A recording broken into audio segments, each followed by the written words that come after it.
Hello, everyone. Welcome to one of our final Q&As for the IDA screening series. This is for the documentary 76 Days, moderated by IndieWire's Ann Thompson. We're so glad to have you. Before we get started, I would like to offer a brief land acknowledgement. I'm coming to you today from Los Angeles, which is on the unceded land of the Tongva and Chumash people who have been stewards of this land for generations. I would also like to offer thanks to our sponsor, IndieWire, for your support in bringing screening series to us this year, along with media support provided by KCRW. Thank you. And without any further ado, I'm going to bring on Ann Thompson here to get our conversation started. Welcome, Ann. Oh, I think you're muted there. Over here. Okay. Hi, everybody. Welcome to the 76 Days panel. We have director, producer, editor Hao Wu and producer Jean Chen. Please welcome them. And I saw 76 Days out of Toronto, where it debuted, and it topped IndieWire's Critics Poll as best documentary of the festival, and has been garnering festival awards and really good critical reaction ever since, and many best 10 lists and so forth. And in fact, on January 23rd, MTV Films, which picked up the movie, actually offered it for free in all these art houses around the country, with donations going to participating theaters. So I hope a lot of people saw it that way. So Hao, I would like to start with you and just ask, you're based in New York, right? That's correct.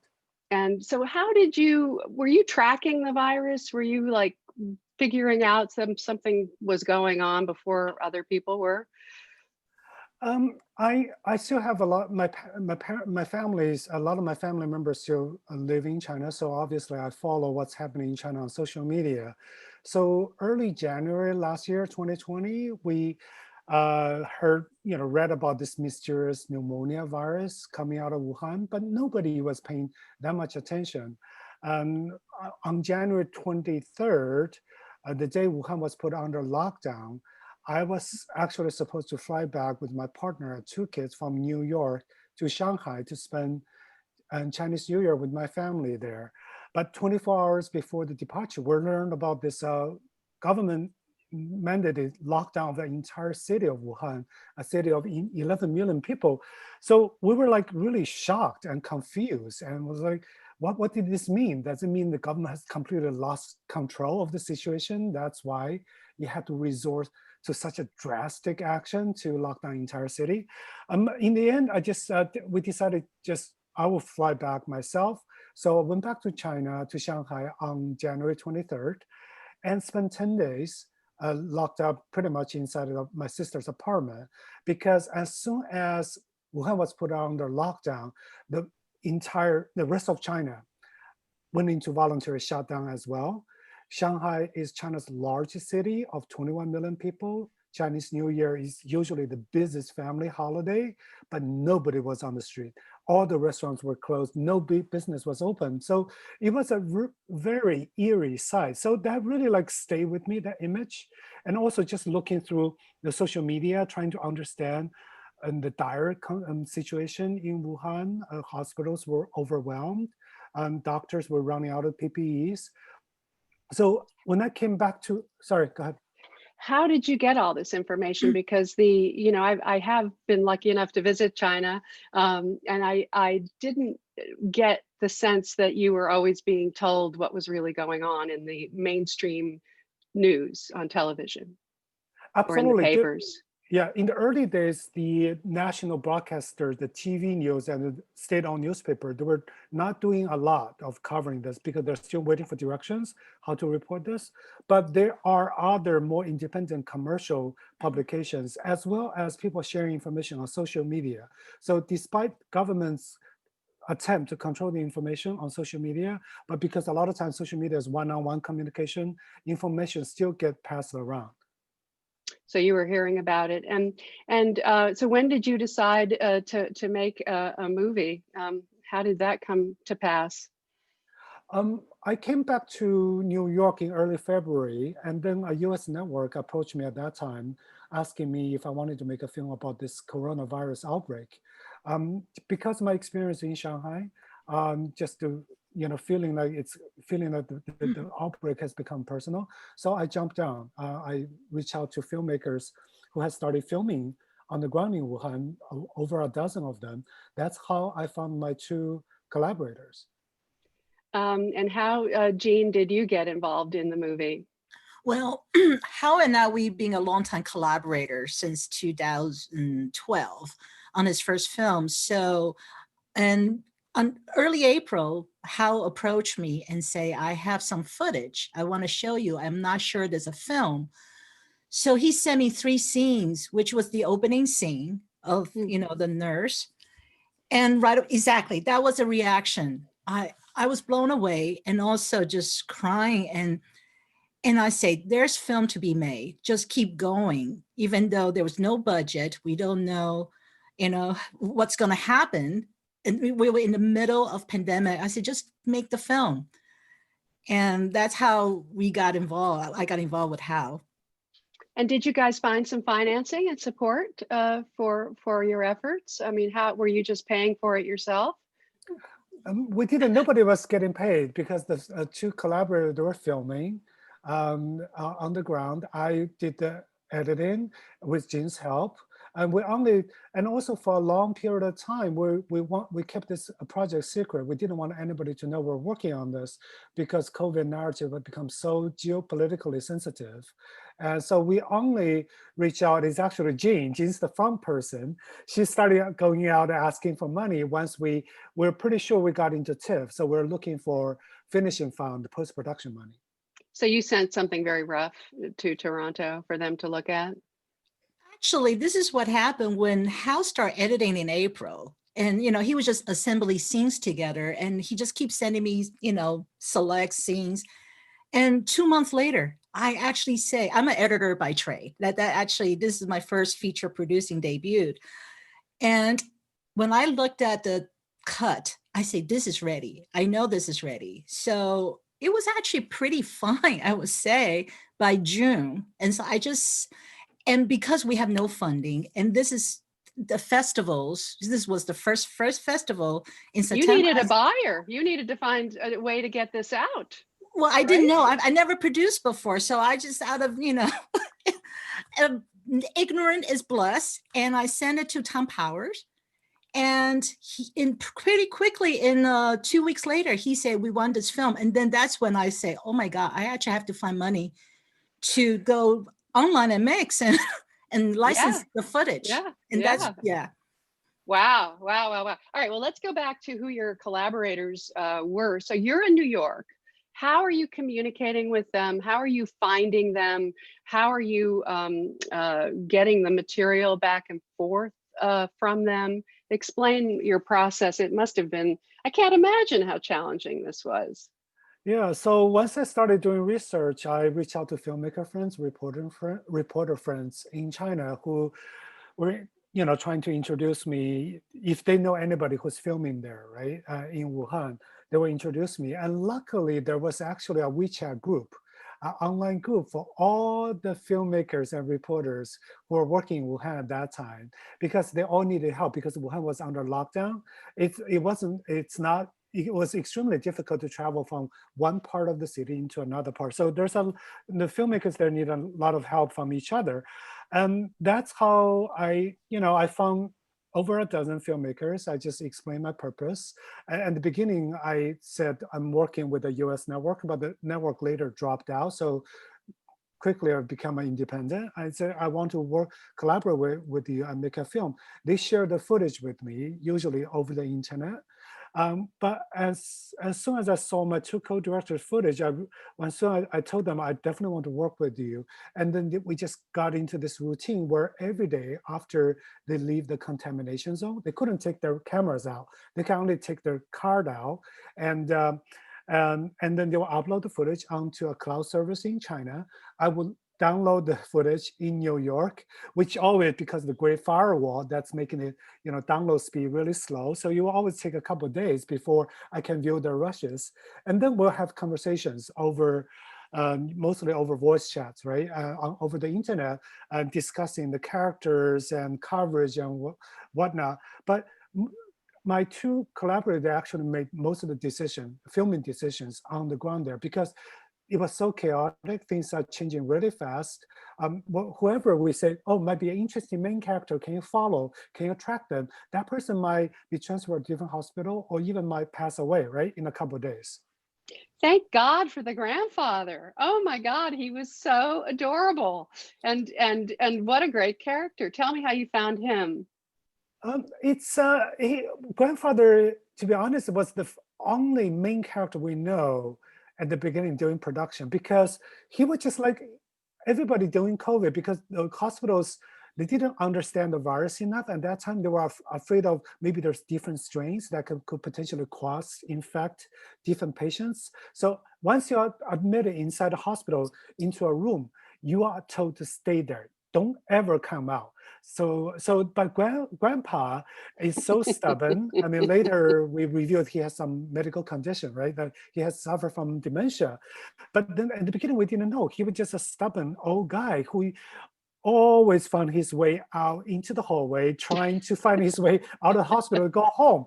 So he's the only character, like my co-director Wei Shichen was like almost every day, he will have some funny moments captured of old grandpa. So yeah, he's the only one we know, even in production, he'll be one of the main characters.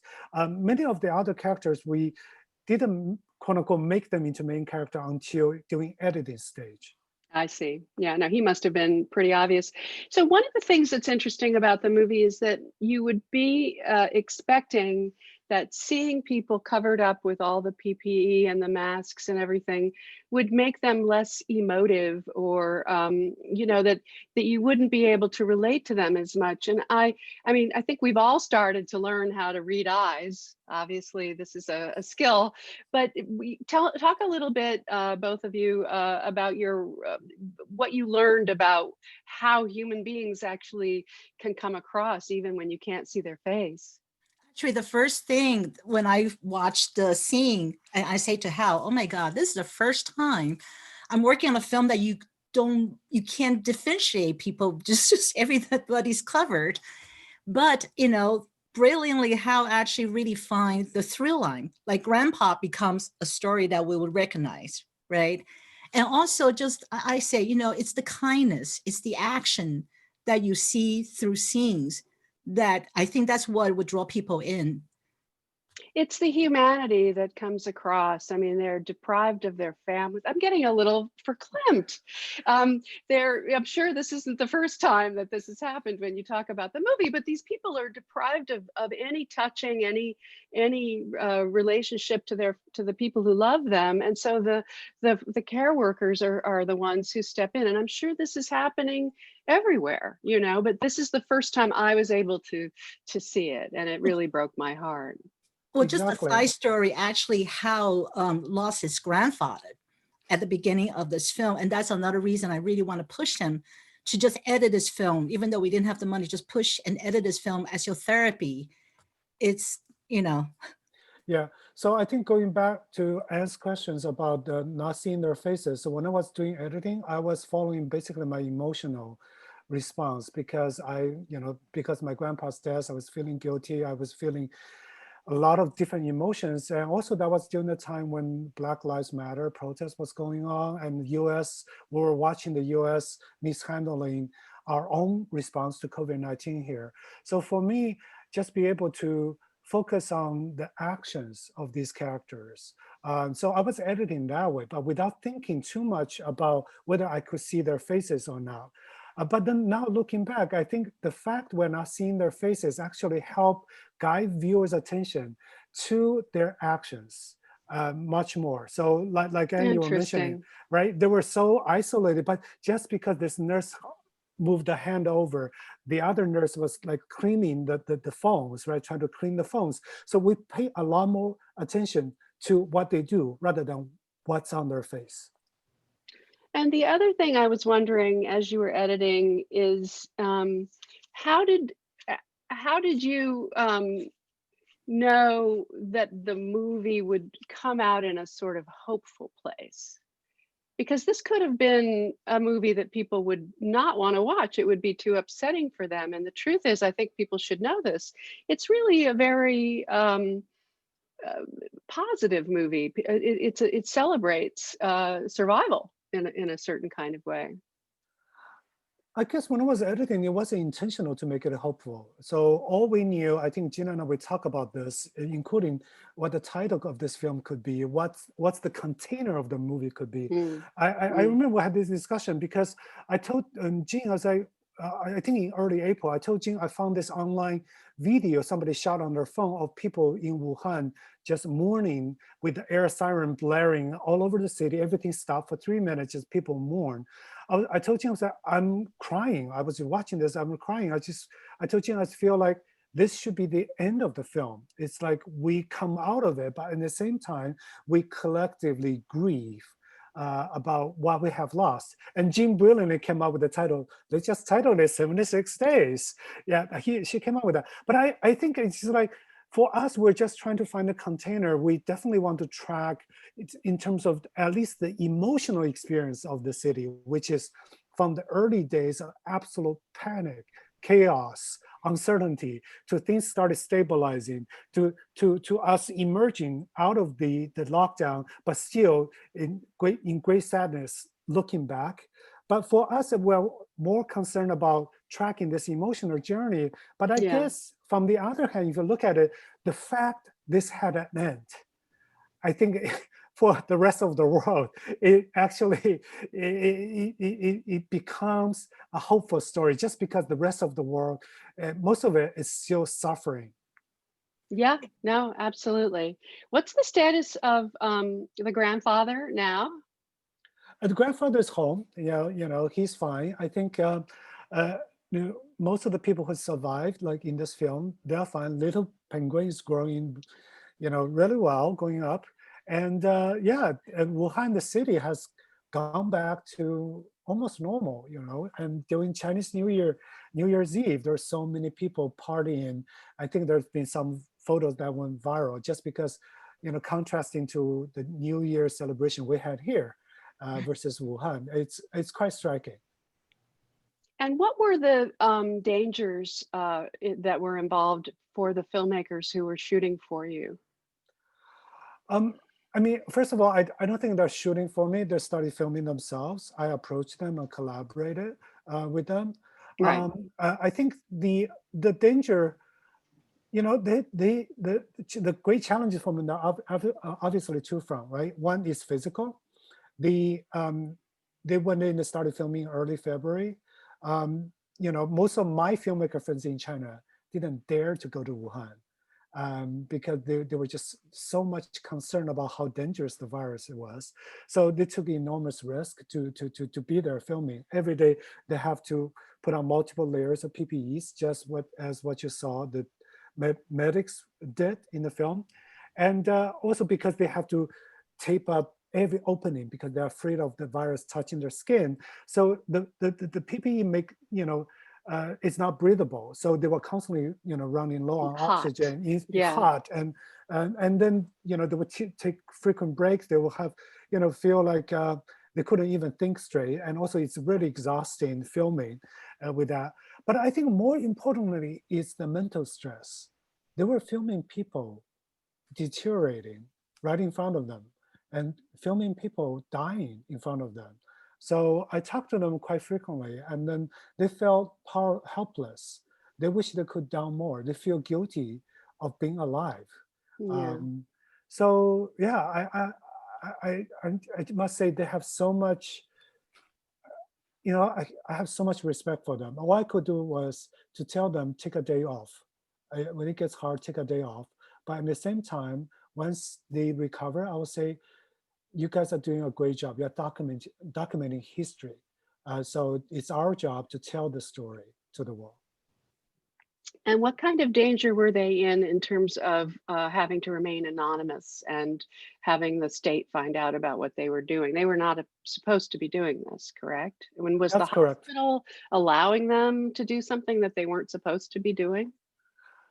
So the thing about access in China is actually quite interesting, because in China, all we hear about is that government controls everything. But this type of access control is actually very localized decision making. For example, like to be in principle, only patients, medical workers, and reporters were allowed to have access to the hospital. But who exactly gain access is the decisions made at each individual hospital level. For my co-director, Wei Shi Chen, he's a video reporter for Esquire China, but he wasn't sent by Esquire China to cover the story. He just wanted to go there because he's a aspiring filmmaker. He wanted to make a documentary film. He wanted to document history. And he approached 4 different hospitals in Wuhan. None would let him in. And then through his own personal connection, he embedded himself with a medical team that was being sent from elsewhere in China to support a Wuhan hospital. Since he embedded himself with a medical team, the receiving hospital said, oh, he works for the medical team. That's how he gained access. But with Anonymous, it's a different story. He's a photojournalist working for a local state-owned newspaper. I mean, he's done reporting all over the city, and he knew most of the hospitals already. But even he wasn't allowed inside 2 hospitals where they had the most cases. But with the other ones, with the other 3 hospitals he filmed at, he basically told the medical chief, the hospital chief, I'm here taking photos. And once they got access, they were allowed in, nobody was watching over their shoulder because everybody else was so stressed out and so swamped. They could pretty much roam for freely inside the contamination zone. Wow, that's amazing. Absolutely amazing. But why was it so important for him to remain anonymous? I mean, just, it's basically he has only worked with state-owned newspaper in Wuhan, which is not a coastal city. So he was extra concerned about what if the government disapproves of our way of portraying the early tragedy, especially the early tragedy. And he's also worried about the nationalistic internet trolls in China going after him, accusing him of using people's tragedy for personal gains or to appease the West, to basically cater to the West prejudice against China. So, just like trolls here, there's growing number of trolls in China just attacks anyone who they perceive to be unpatriotic.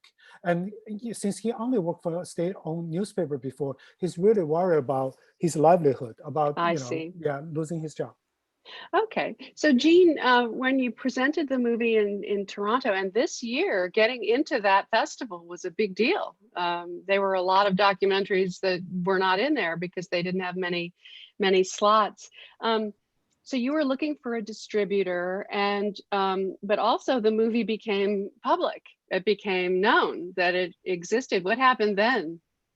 Well, so we were very lucky to premiere at Toronto, but also sadly that we couldn't go. So to this day, I haven't seen the film on the big screen. Oh, very few people have. And then we started going to film festivals, and in Heartland Film Festival, Sheila Nevins was the juror, and she watched the film and she bought it.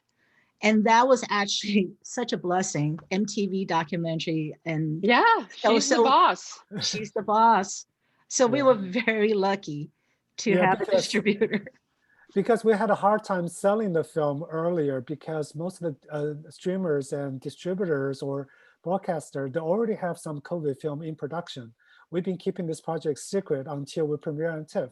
To some degree, we were kind of late, but then we feel so extremely grateful that MTV documentary film took this film on and really tried to bring this film to the world. Yeah, no, they're supporting it now, and I can see that it's getting out there. So I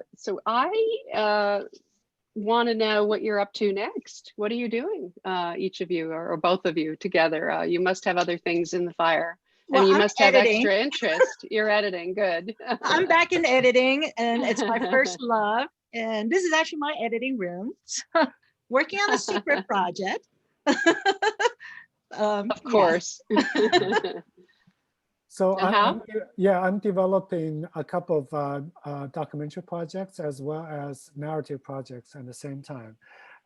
One of the documentary projects I'm developing, I'm in early production on, is this lawsuit that's likely to go to the Supreme Court this year that challenges affirmative action. It's about Asian American students suing Harvard for alleged discrimination in the college admissions process.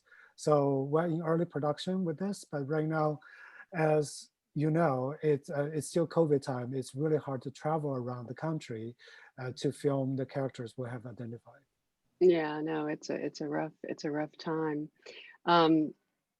Well, so in the course of making the movie, what were some of the challenges that and concerns that you had? It must have been an overwhelming amount of material that you had to sort of plow through and figure out how to structure a narrative. Yeah, I think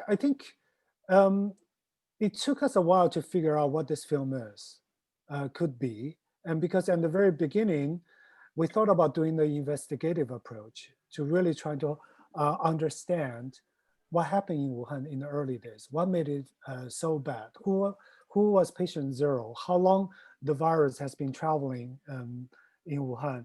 All of that. But then really quickly, we realized two things. One is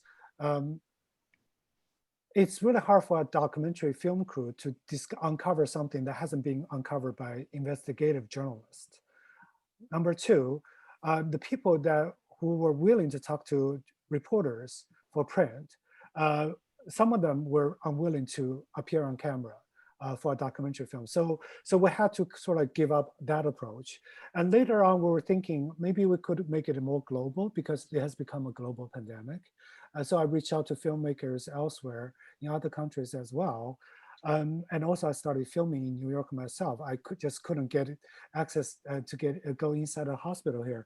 But in the end, we had to, but then none of the footage we get from elsewhere could compare to what's happening coming out of Wuhan either. But in the end, we just decided to focus on the Wuhan footage. And then I guess Jen and I, we had several discussions in the very beginning. I guess in the early days, I was just following my gut instinct, following the emotion, following where the story could move me, because only that way the audience could be moved. So there are certain stories we asked the filmmaker to shot outside of the hospital. Really quickly, we realized that those are the shots we're not going to use because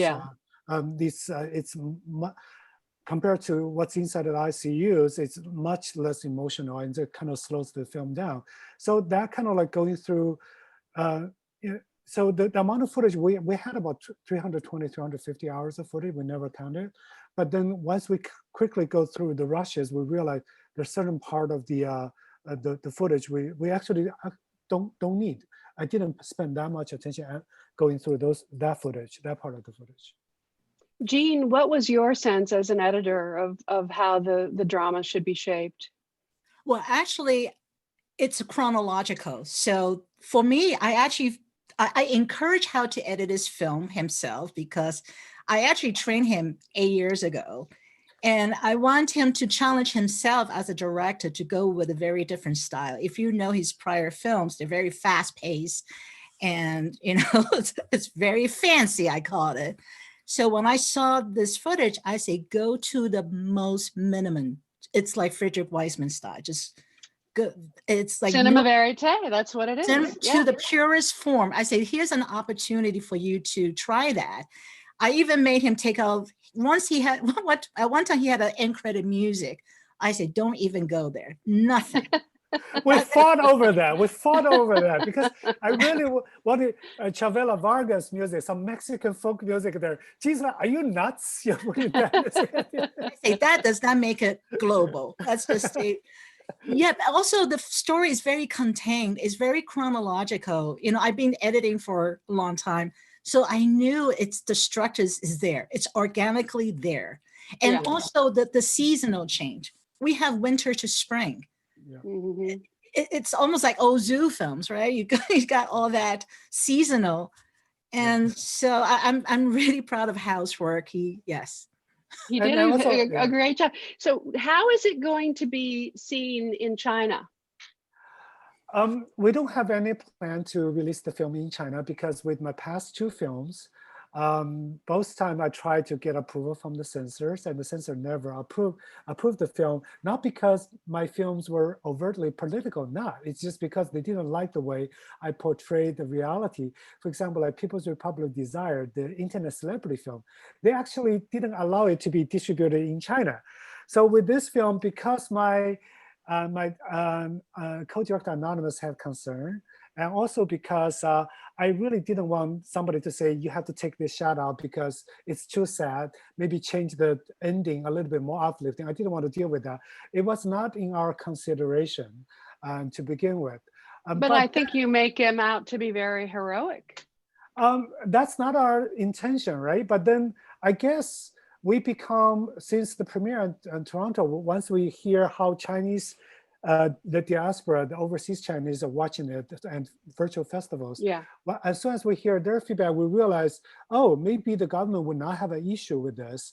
But anyway, but then before we even had time to even consider this, a week and a half ago, 76 Days went viral on Chinese social media because one of the influencer with 19 million followers, they read some trade news about 76 Days being a contender this year for best Oscar and best documentary at the Oscars.